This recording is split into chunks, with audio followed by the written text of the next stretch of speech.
यहाँ पर जो अपनी भारतीय संस्कृति है, वैदिक संस्कृति, उस वैदिक संस्कृति में 16 संस्कार होते हैं जो कि गर्भाधान से लेकर अंत्येष्टि पर्यंत के अलग अलग राज्यों की वेशभूषाओं के माध्यम से दर्शाने का प्रयास किया गया है। अपन बात करते हैं गर्भाधान संस्कार की, जो कि राजस्थान की वेशभूषाओं के माध्यम से बताया गया है। गर्भाधान संस्कार का महत्व होता है एक शुभ संतान प्राप्ति। एक सर्वश्रेष्ठ संस्कारों वाले संतान के लिए पति पत्नी दोनों प्रयत्न करते हैं।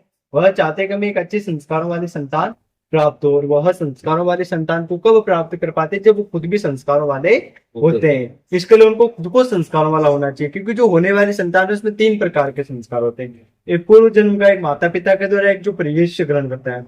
जो पूर्व जन्म के होते हैं उनमें से तो बुरे संस्कारों को मात्र किया जा सकता है, लेकिन जो माता पिता द्वारा जो संस्कार मिलते हैं संतान को, वह उत्तम ही उत्तम होते हैं। और माता पिता उनको कब संस्कार दे पाएंगे, जब वो खुद भी संस्कारों वाले होंगे। इसके लिए उनको खुद को सबसे पहले सुसभ्य और संस्कृत होना चाहिए। अगला है पुंसवन संस्कार।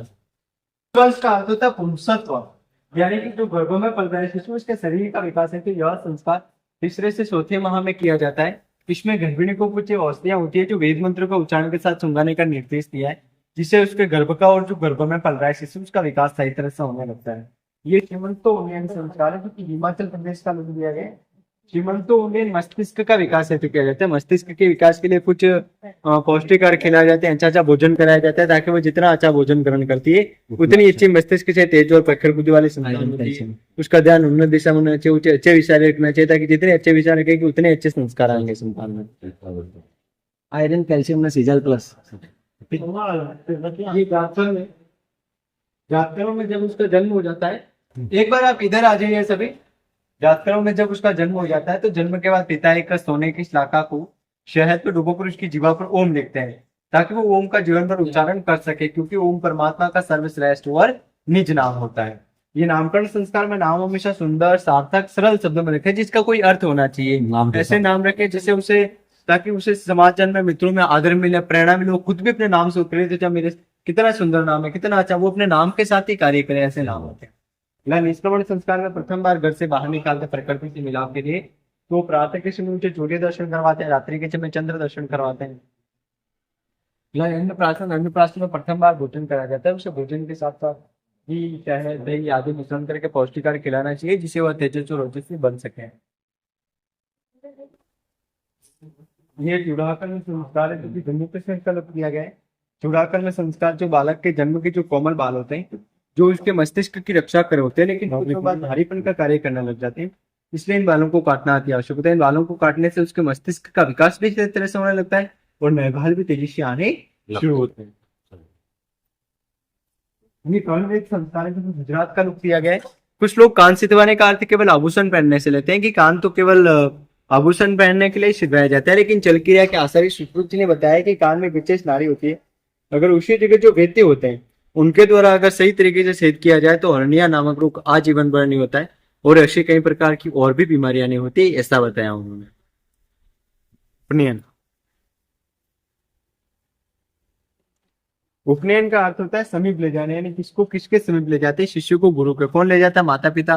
वो वहां तक तो अपने माता पिता के द्वारा शिक्षा ग्रहण करते हैं, लेकिन जब बालक या बालिका 5 से 8 वर्ष के हो जाते हैं तब उन्हें उच्च शिक्षा की आवश्यकता होती है, तो उन्हें गुरुकुल भेजा जाता है, जहां पर उनका यज्ञोपवीत जनेऊधारण संस्कार कराया जाता है, जो कि विद्या का प्रतीक माना है, जिसमें 3 धागे होते हैं जो 3 ऋणों को दर्शाते हैं, देवऋण, ऋषि ऋण, पितृ ऋण। अगर उन ऋणों से उन्होंने तो ज्ञान का अर्जन करना भी आवश्यक होता है।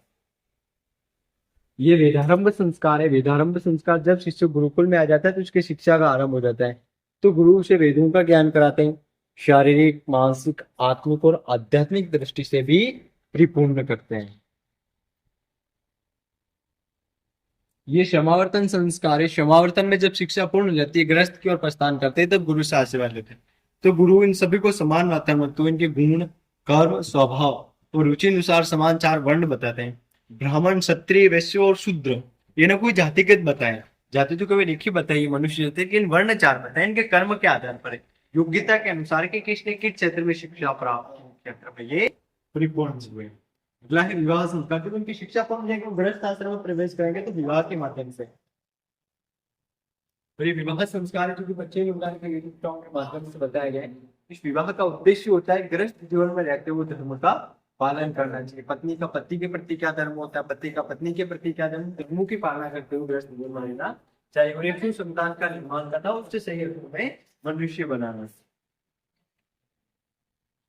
ये वानप्रस्थ संस्कार है। वानप्रस्थ संस्कार में जब व्यक्ति को अपने लिए न करके कुछ दूसरों के प्रति कार्य करने की बारी आती है, तब वह वन में चला जाता है, वन में रहने वाले बालकों को शिक्षा देते हैं, इसके हाथ में लगा है और वही एक छोटा सा गुरुकुल बना लेते हैं, वही वानप्रस्थ संस्कार कहलाते हैं। अगला है संन्यास, जो कि व्यक्ति किसी भी मोह माया लोभ आदि एकत्व ममत्व भावों को त्याग कर केवल ईश्वर की उपासना और जो विश्व कल्याण के लिए जो कार्य करता है, मानव कल्याण के लिए कार्य करता है, वही श्रेय में सन्यासी कहलाते हैं।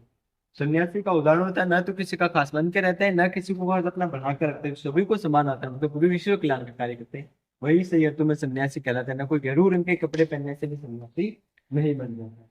ये अंत्येष्टि संस्कार है, जो कि व्यक्ति के जीवन का अंतिम संस्कार है। जब व्यक्ति की मृत्यु हो जाती है तो अपने वैदिक संप्रदाय के अनुसार उसका दाह संस्कार करना उचित माना है। ये महिला बताया कि जो अत्यधिक महिलाएं दाह संस्कार करने हो जाती है, लेकिन स्वामी दयानंद सरस्वती जी ने सत्यार्थ प्रकाश में बताया कि ऐसा किसी ग्रंथ में भी नहीं लिखा गया है महिलाएं दाह संस्कार करने जाती है। महिलाओं का भी अधिकार होता है, लेकिन माना है कि कुछ महिलाओं का हृदय क्या होता है, काफी कोमल होता है। जैसे किसी के परिवारजन में मृत्यु हो गई तो महिला उस दाह संस्कार के दृश्य को सहन नहीं कर पाएगी, उनमें इतनी सहन शक्ति उसके कारण महिलाएं नहीं जाती, बल्कि महिलाओं का भी अधिकार है। स्वामी जी का कहना है कि प्रत्येक दाह संस्कार पर परिवारजन या परिवारजन तो समाजजन का कर्तव्य बनता है कि 3 पेड़ अवश्य लगाना चाहिए, किसी अपने प्रकृति में फिर से शुद्धिकरण बना रहे हैं।